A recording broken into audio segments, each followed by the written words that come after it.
Llwydd Iesu Grist, helpa ni nawr i aros yn dy bresenoldeb sanctaidd, yn dy gariad tyner, yn dy dangnefedd sydd i'w chlaw pob deall, yn dy fywyd atgyfodedig sy'n gorchfygu a bywhau, ac o aros yno ti, dangos i ni gariad y tad, anadla arnom dysbryd, meddianna a sancteiddia ni.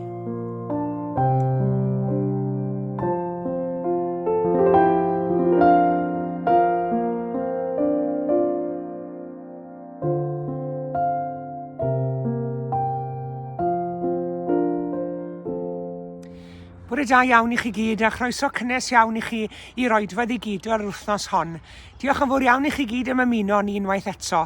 Gobeithio gewch chi fendith o gyd addoli am i bore yma. Croeso cynnes iawn.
Gweddnewidiad Iesu.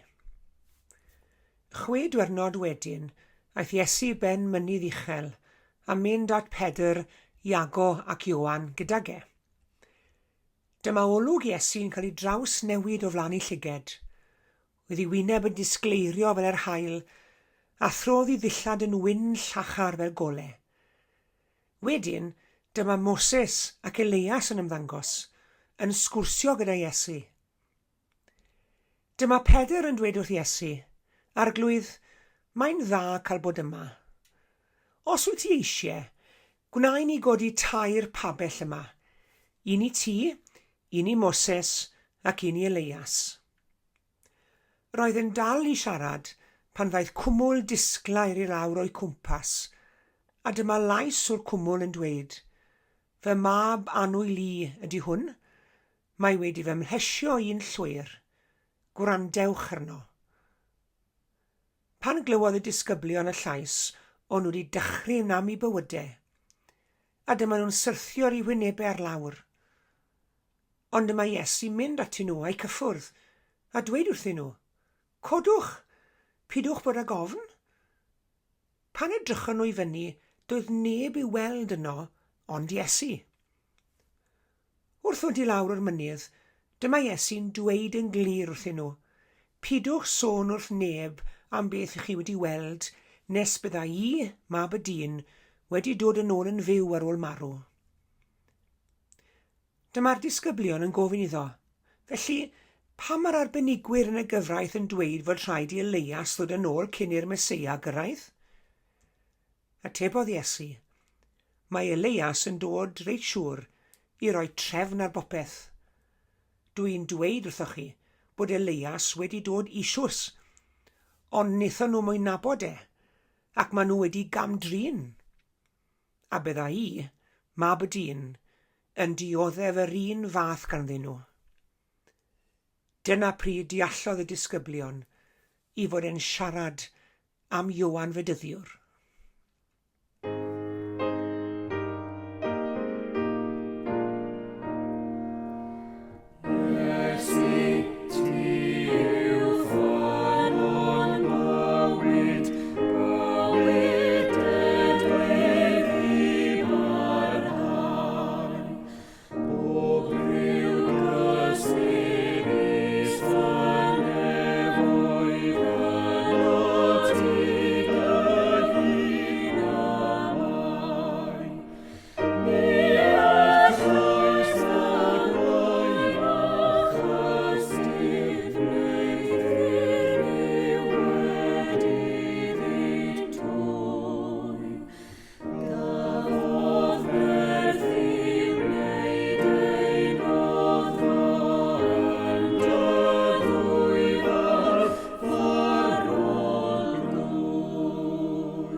Mae adegau mewn bywyd pan fod rhywbeth cyffredin yn troi yn rhywbeth rhyfeddol.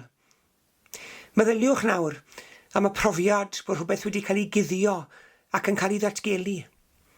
Mae'n gallu newid eich bywyd chi, da neu drwg. Wel, heddi y mae'n sul i gofio am Gweddnewidiad Iesu Grist. Ath Iesu i ben y mynydd gyda Pedr ac Iago ac Ioan yn gwmni iddo fe. A mae'r hyn a welodd y tri ar ben y mynydd y diwrnod hwnnw yn ei newid nhw am byth.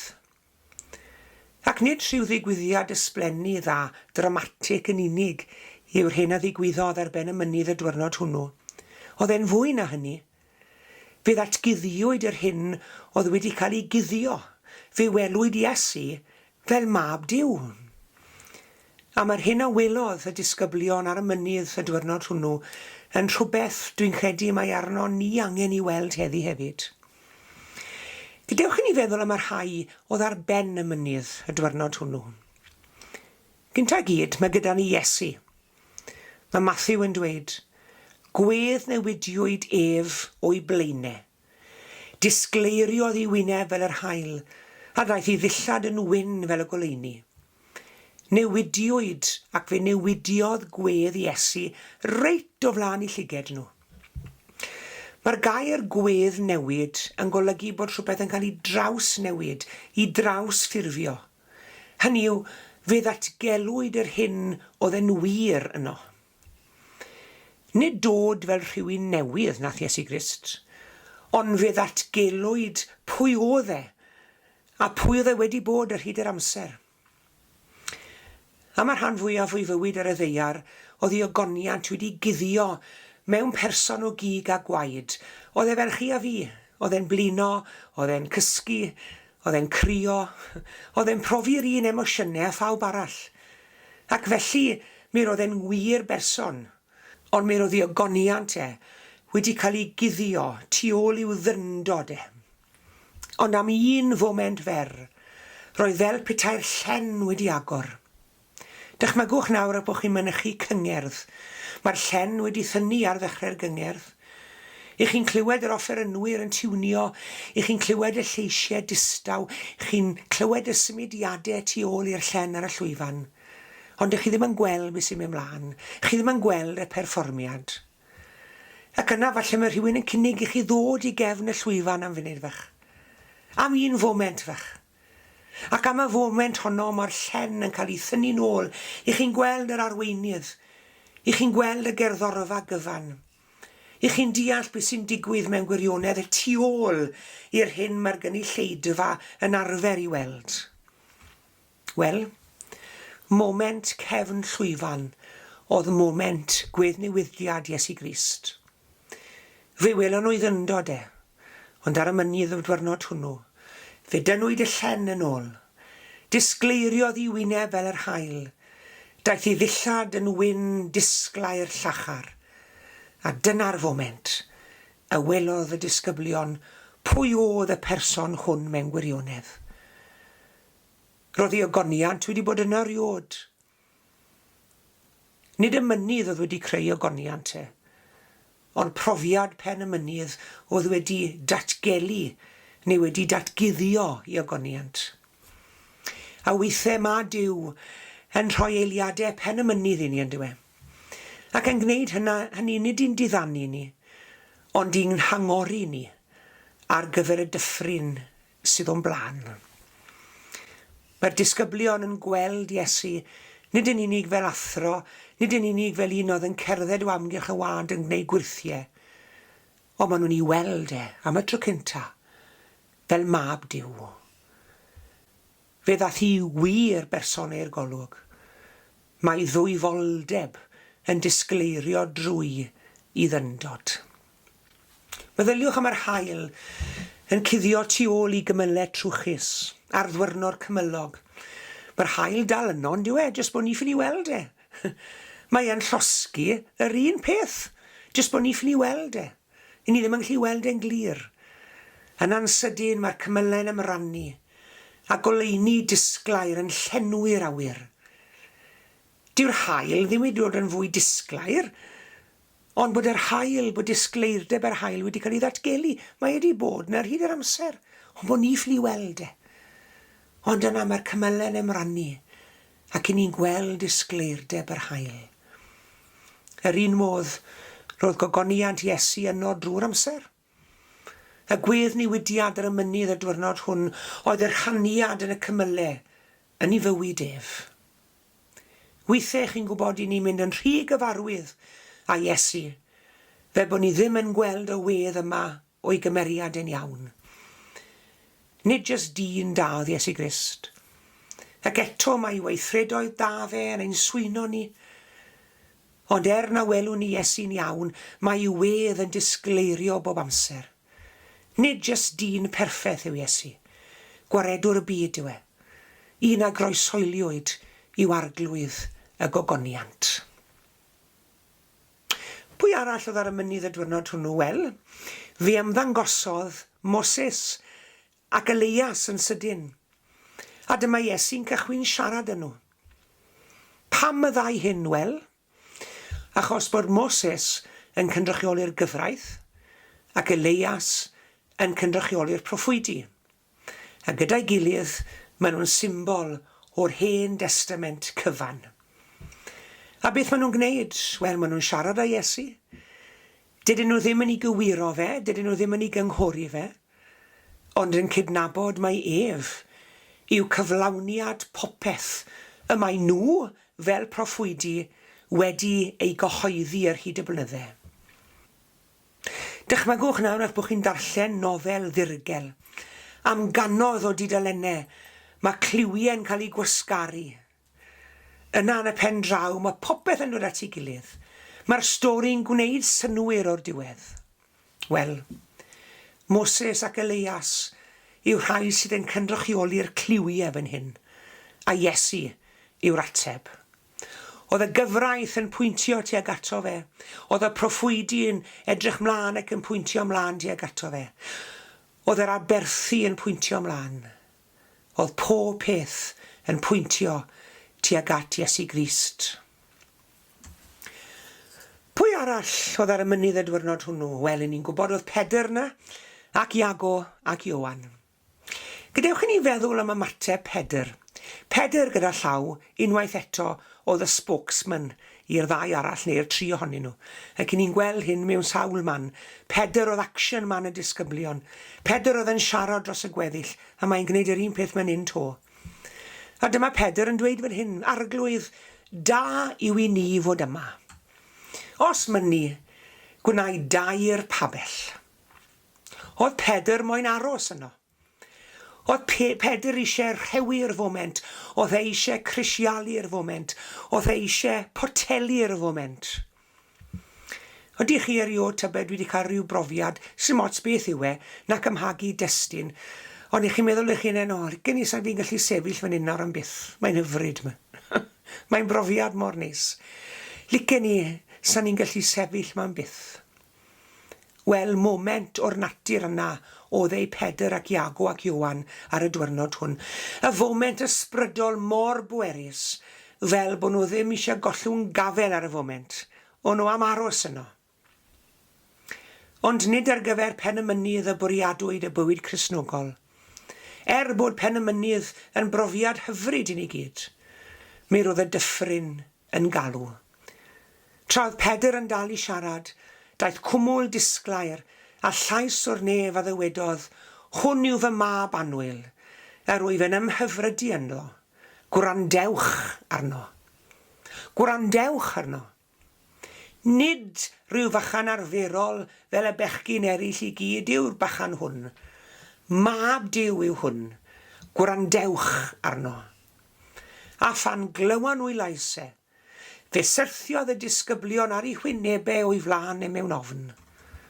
Ond yna, daeth Iesu atynt, a chyffwrdd â nhw a dweud, codwch a ffidwch ac ofni. Yr un wyneb a ddisgleiriodd fel yr haul mewn moment dramatig ar ben y mynydd, yw'r un ar llaw a gyffyrddodd a'r disgyblion yn dyner.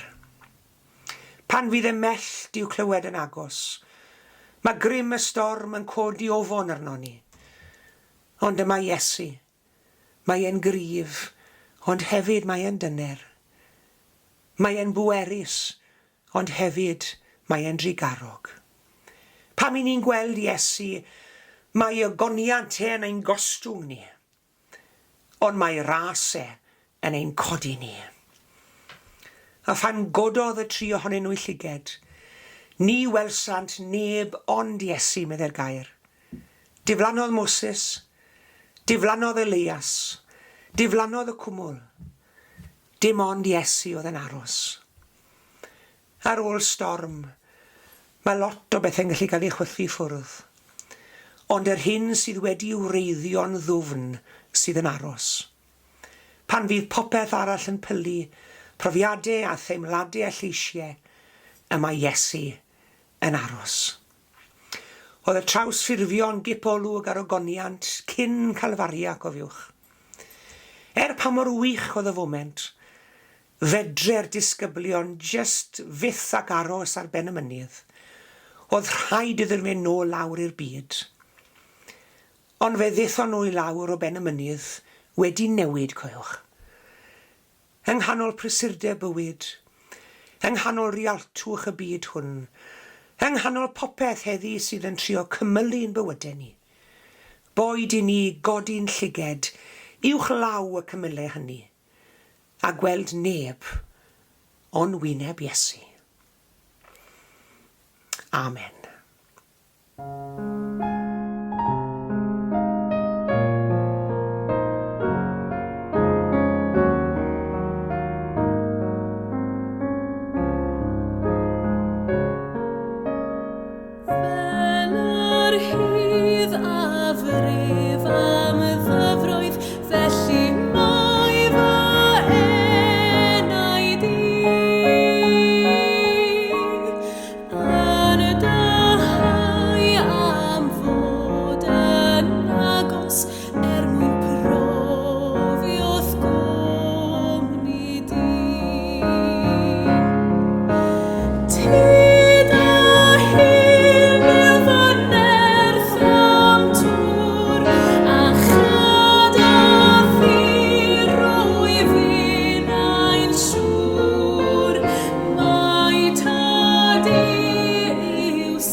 Arglwydd Iesu Grist, rhoddwyd i ti enw sydd goriwch pob enw. Fel wrth dy enw di, y plygau pob glin yn y nef ac ar y ddeiar, ac y cyffesau pob tafod dy goniant ath arglwyddiaeth. I ni'n plygu gyda fron mewn gweddi yn awr o Dduw, ac i ni'n cofio am dy fab Iesu. Iesu blentyn Nazareth, i ni'n cofio ti gael dy fagu mewn cartre cyffredin a phrofi cariad tad a mam. Iesu y sair, i ni'n cofio ti ddysgu crefft y dad a throi dy law i lyfurio, i greu ac i gyfannu. Iesu athro ac arweinydd, i ni'n cofio i ti alw dy ddisgyblion cyntaf i fod yn gwmni ac yn gymorth i ti yn dy waith. Iesu feddyg da, cofiwn i ti fynd o amgylch gan wneud y ioni, a iachau pob afiechyd a llesgedd ymlith dy bobl di. Tosturia wrth yr rhai sydd heddi'n glaf ac yn wan, ac estyn dy law i esmwythau eu cur. Iesu'r gwas, fe gofiwn i ti ddod nid i gael dy wasanaethu, ond i wasanaethu, ac arwyddo hynny drwy blygu olchi trad y ddisgyblion. Iesu waredwr, cofiwn i ti ddoddef a marw droson ni ar y groes, mwyn ein cymodi ni a Duw ac a'n gilydd.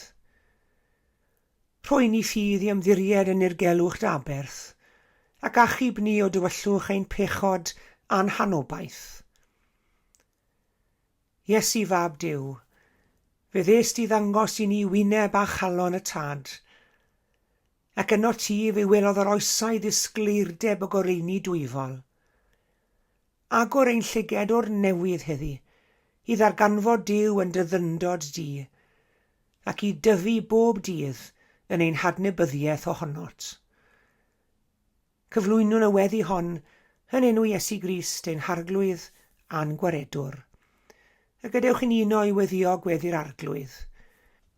Ein tad yr hwnnwyt yn y nefoedd, sancteiddier dy enw, deled y deyrnas a gwneled dy ewyllus, megis yn y nef, felly ar y ddeiar hefyd. Deroi ni heddiw ein bara beinyddiol, a maddau ni ein dyledion, fel y myddeiwn ninnau i'n dyledwyr. Ac nac arwai ni brofedigaeth, eithi'r gwared ni rhag drwg. Canes eiddo ti yw deyrnas, a'r nerth, a'r gogoniant, yn oes oesoedd. Amen.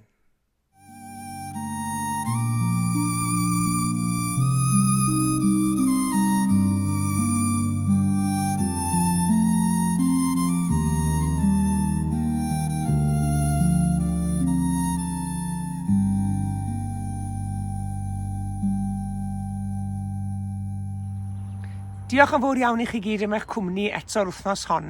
Tan y Sul nesaf, drychwch ar ôl eich hunain, a gras ein harglwydd Iesu Grist, a chariad Duw, a chymdeithas yr ysbryd glân, a fyddo gyda ni oll. Amen.